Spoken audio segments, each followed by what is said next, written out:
अस्सलाम वालेकुम स्टूडेंट्स, कैसे हैं आप सब। उम्मीद करता हूँ आप सब खैरियत से होंगे। आज के जो हमारा टॉपिक है वो है solution of simultaneous linear equations bye using matrices. अब बेसिकली पीछे जो हमने एक टॉपिक पढ़ा था वो हमने इन्वर्स देखा था, यानी कि एक सिंपल मैट्रिक्स हो हमारे पास, उसका इन्वर्स कैसे लेते हैं। उसका फार्मूला हमारे पास होता है एडजॉइंट ओवर डिटर्मिनेंट। डिटर्मिनेंट का भी मेथड हमने देखा, एडजॉइंट का भी देखा, लेकिन यहाँ पे क्या होगा, हम उसी को यूज़ करते हुए हमने ये देखना है कि हमारे पास अगर साइमल्टेनियस इक्वेशंस आती हैं तो हम उनको कैसे सॉल्व करेंगे। तो बेसिकली आप उसकी अगर जनरल फॉर्म में लिखूं तो मेरे पास होगा, कोई भी हम एक एग्जांपल ले लेते हैं, फिर उसको हम सॉल्व भी करेंगे, यानी कि एक एग्जांपल लेके यहाँ पे अभी हम जनरल उसको सॉल्व करने की कोशिश करेंगे। a11 and x1 plus a12 and x2 is equals to b1, और इसी तरह से a21 x1 plus a22 x2 is equals to b2। अब बेसिकली ये इक्वेशंस बताई गई हैं जिनके कोई भी हमारे पास नंबर्स हो सकते हैं जब हमारे पास रियल टाइम आएगा। अब जो हमारे पास a11 है, इसकी जगह पे कोई भी नंबर होगा। x1 एक अननोन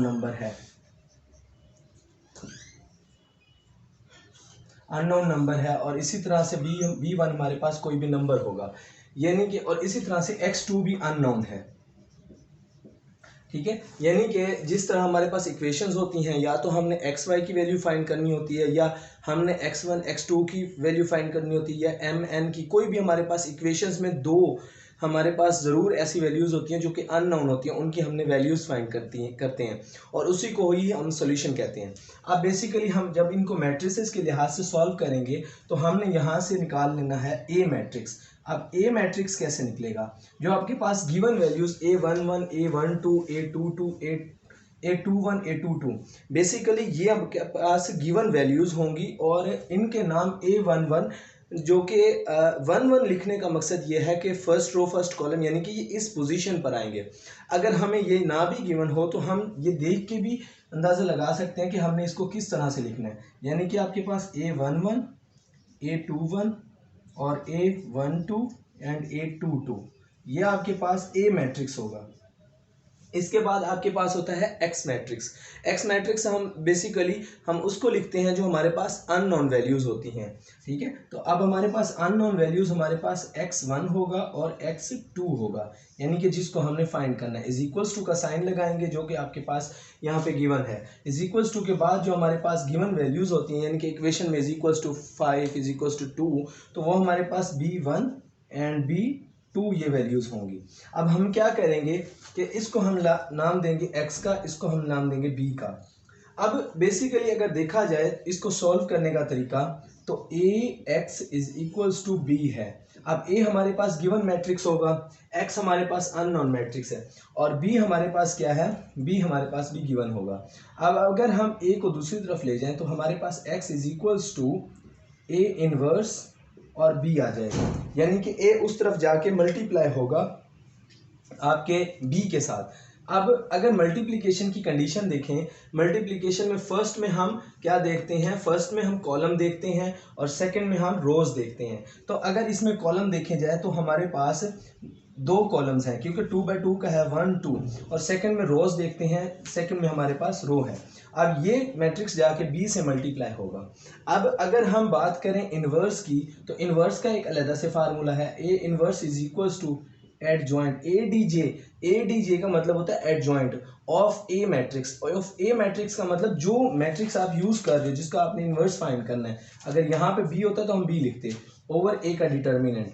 अब डिटर्मिनेंट का भी आपको फार्मूला पता है कि आपने डिटर्मिनेंट को किस तरह से फाइंड करना है। अगर मैं इसकी बात करूं, a का डिटर्मिनेंट इज इक्वल्स टू, आपने इसको इससे मल्टीप्लाई करना है, यानी कि a11 को a22 के साथ, a11 मल्टीप्लाई बाय a22, तो नीचे वाला एरो माइनस देता है, माइनस आ जाएगा a21 मल्टीप्लाई बाय a12। इसका जो आंसर आएगा वो हम यहाँ पे पुट करेंगे। अब इसके बाद जो इसका फाइनल आंसर आएगा इस जगह पर, तो हम उसको b से मल्टीप्लाई करेंगे, हमारे पास x आ जाएगा। अब एक और चीज़ ये बात है कि अगर हमारा डिटर्मिनेंट 0 के इक्वल आ जाए तो हमारा इन्वर्स इम्पॉसिबल होता है। जब हमारे पास इन्वर्स सोल्यूशन इम्पॉसिबल कह सकते हैं, जब हमारे पास इन्वर्स इम्पॉसिबल आ जाए तो b से मल्टीप्लाई होगा, वो भी 0, यानी कि उसका भी सोल्यूशन पॉसिबल नहीं होगा। तो इट मीन्स कि हमारे यहाँ सोल्यूशन पॉसिबल ही नहीं होगा। अब दूसरी बात, जो अब एडजॉइंट की अगर हम बात करें, एडजॉइंट, तो उसका मैंने आपको फार्मूला बताया था कि हमारे पास जो वैल्यूज़ होती हैं, डायगोनल एलिमेंट्स होते हैं, उनकी हम पोजीशन चेंज कर देते हैं और विदाउट डायगोनल एलिमेंट्स की हम साइन चेंज कर देते हैं। तो यहाँ पर हमारे पास A22 आ जाएगा, यहाँ पे A11 आ जाएगा, और दूसरी साइड पे यहाँ पे आएगा -A21 और इधर आ जाएगा -A12। तो हमारे पास ये एडजॉइंट आ जाएगा, यानी कि ये हम जर्नल से हमने इसको सॉल्व किया है। अब हम इसकी कोई एग्जांपल लेके भी इसको सॉल्व करेंगे, जो कि एग्जांपल हम इसको चूज़ करते हैं। एग्जाम्पल नंबर 5 पेज नंबर 94 के ऊपर है। जस्ट मेथड को देख रहे हैं कि मेथड होता क्या है। बेसिकली यहाँ पे आपने चीज़ें ये याद रखनी है कि हमने ए, एक्स और बी मैट्रिक्स कैसे बनाना है। ए मैट्रिक्स इस तरह से, एक्स हमारे पास अननोन होगा, बी इज इक्वल्स टू के दूसरी तरफ। बाज़ औक़ात इक्वेशंस इस तरह से भी आती हैं कि जो हमारे पास ये वैल्यू होती है जो कि बी की है वो इस तरफ होती है, तो आप उसको स्टैंडर्ड फॉर्म में चेंज कर लें, यानी कि is equals to some value जो कि आपके पास गिवन है, तो उस तरह बना के आप बी की वैल्यू निकाल सकते हैं। तो बेसिकली अब हम इसको एक कोई भी एग्जांपल लेते हैं, हम उसको सॉल्व करते हैं, क्या हमारा आंसर सही आता है या नहीं। अब आंसर को चेक करने का भी बड़ा आसान सा मेथड है। जो आपके पास एक्स वाई की वैल्यूज़ हैं वो आप किसी भी इक्वेशन में पुट कर दें और उसको सॉल्व करें। अगर बोथ साइड इक्वल आ जाए तो हमारे पास इक्वेशंस का मतलब उसका सोल्यूशन जो आपने फाइंड किया वो बिल्कुल सही और करेक्ट है। अदरवाइज अगर आपका कोई इशू आता है तो मतलब आपने कोई गलती कर दी है, वो सही नहीं है। अब मैंने आपको बताया कि इसकी एग्जांपल हम ले रहे हैं पार्ट नंबर 1, तो ये आ जाएगा 3x1 minus x2 is equals to 1। अब दूसरी हमारे पास इक्वेशन है x1 और plus x2 is equals to 3। ये हमारे पास दो इक्वेशन हैं। सेम उसी तरह से हम क्या लिखेंगे, सबसे पहले ए मैट्रिक्स लिखेंगे। अब ये 3 यहाँ पे हमारे पास -1 आ जाएगा, क्योंकि हमारे पास इधर इसकी वैल्यू नहीं लिखी हुई, जिसकी वैल्यू नहीं होती उसका 1 होता है। ये भी 1 आ जाएगा, ये भी 1 आ जाएगा। और इसके बाद अननोन वैल्यूज़ का x1 and x2 is equals to में हमारे पास आ जाएगा 1 एंड 3। अब देखें, अब ये बहुत ही आसान और सिंपल हमारे पास क्वेश्चन है, यानी कि हम इसको क्या करेंगे, ए का नाम देंगे, इसको हम x का नाम देंगे, इसको हम b का नाम देंगे। अगर हम बेसिकली इसको देखें सॉल्व कैसे करना है, a x is equals to b। अब देखें हमने x फाइंड करना है, क्योंकि अननोन वैल्यूज हमारे पास x में है, तो x इज इक्वल्स टू हमारे पास होगा a इनवर्स, साथ में b मल्टीप्लाई होगा। अब a इनवर्स की अगर बात करें तो a इनवर्स हमारे पास होता है adjoint of a over a का डिटर्मिनेंट। अब सबसे पहले हम डिटर्मिनेंट फाइंड करेंगे कि हमें पता चले उसकी वैल्यू 0 तो नहीं आती। अब a का डिटर्मिनेंट इज इक्वल्स टू, हमने इसको इससे मल्टीप्लाई करना है, 3 मल्टीप्लाई बाय 1 3 आ जाएगा, माइनस, अब ये -1 मल्टीप्लाई बाय -1 तो -1, तो इनटू -1। अब ये ओपन होगा तो 3 + 1 is equals to 4 which is not equals to 0। तो ये हमारे पास 0 नहीं आया। इट मीन्स कि अब हम इसका एडजॉइंट फाइंड करेंगे। अब एडजॉइंट की बात करें तो एडजॉइंट ऑफ ए, इसको हम कंप्लीटली लिख लेते हैं। तो अब एडजॉइंट हमारे पास क्या होगा, एडजॉइंट में हमें पता है कि हमने जो डायगोनल हमारे पास एंट्रीज होती हैं उसकी पोजीशन चेंज कर देते हैं। यहाँ पे 1 आ जाएगा और यहाँ पे 3, और इसी तरह से यहाँ पे -1 और यहाँ पे 1 आ जाएगा। यहाँ पे 1 इसलिए आया क्योंकि हमने उसका साइन चेंज कर दिया। पहले हमारे पास माइनस था और उसके बाद हमने उसको प्लस कर दिया। ये हमारे पास एडजॉइंट आ गया। अब देखा जाए तो हमारे पास बेसिकली फार्मूला ये है। अब इस फार्मूले के तहत हमने ए इनवर्स फाइंड करना है। ए इनवर्स की दोनों वैल्यूज हमने फाइंड कर दी हैं, किसी कॉमन जगह पे हम इसको लिख लेंगे। यानी कि अगर मैं ए इनवर्स की बात करूं तो मेरे पास आया 1/4 और साथ में मैट्रिक्स आया 1 1 -1 और 3। ये हमारे पास ए इनवर्स आ गया। अब ए इनवर्स को मैं इस फार्मूले में पुट कर दूंगा, साथ में बी से मल्टीप्लाई करूंगा, तो मेरे पास आ जाएगा 1/4।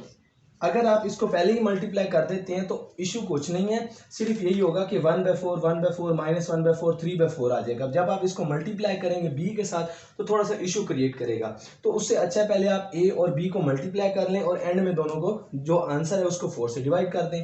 तो हमारे पास ये 1 1 -1 एंड 3, और इसको मैं मल्टीप्लाई करूंगा हमारे पास 1 एंड 3 यानी कि बी के साथ।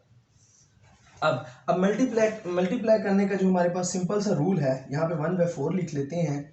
वो हमारे पास है कि फर्स्ट में हम कॉलम्स देखते हैं, इसमें 2 कॉलम्स हैं, सेकंड में 2 रोज हैं, बिल्कुल इसी तरह से। तो हमारे पास ये एरोज होते हैं, यानी कि हमने इस तरह से इसको मल्टीप्लाई करना है, यानी कि फर्स्ट से रो लेनी है और सेकंड का कॉलम। अब फर्स्ट की रो को हम सेकंड के कॉलम से अगर मल्टीप्लाई करें तो 1 1 ज़ा 1 आ जाएगा और प्लस 1 3 ज़ा 3 आ जाएगा, ठीक है। और इसी तरह से अब चूंकि इसका दूसरा कॉलम नहीं है तो हम उससे मल्टीप्लाई नहीं करेंगे, और इसकी पोजीशन आउटपुट वाले हमारे मैट्रिक्स में इसकी पोजीशन वही लिखेंगे। कैसे भला कि 1 और 1, यानी कि फर्स्ट हमारे पास ये रो है फर्स्ट कॉलम में, तो फर्स्ट रो फर्स्ट कॉलम में इसकी आंसर आएगा। और इसी तरह से अब दूसरा -1 मल्टीप्लाई बाय 1, तो हमारे पास आंसर आ जाएगा -1 और प्लस 3 3 ज़ा 9, तो प्लस का 9, यानी कि ये आ गया। अब हम इसको फर्दर करते हैं 1/4, ये हमारे पास ये आंसर ये लिखा है, तो ये हो जाएगा 4 और ये हो जाएगा 8। अब 4 जो 1/4, अब जिस तरह से हम किसी स्केलर नंबर से मैट्रिक्स को मल्टीप्लाई करते थे ना, कि जो मल्टीप्लाई हो रहा है उसके हर एलिमेंट के साथ मल्टीप्लाई होगा, इसी तरह से हम डिवाइड जब करते हैं तो हर एलिमेंट से करेंगे, तो 4 4 कैंसिल हो जाएगा और ये 2 आ जाएगा। इट मीन्स कि हमारे पास क्या आंसर आएगा, 1 एंड 2। तो हम ये क्या फाइंड कर रहे थे, हम तो x फाइंड कर रहे थे ना, तो x मैट्रिक्स क्या है, यानी कि ये हमारे पास 1 2 आया है ना, तो x हमारे पास मैट्रिक्स है x1 एंड x2, तो हम इसको इक्वल लिखते हैं 1 2 के साथ। तो x1 की वैल्यू क्या आ गई, x1 की वैल्यू हमारे पास 1 आ गई, x2 की वैल्यू हमारे पास 2 आ गई।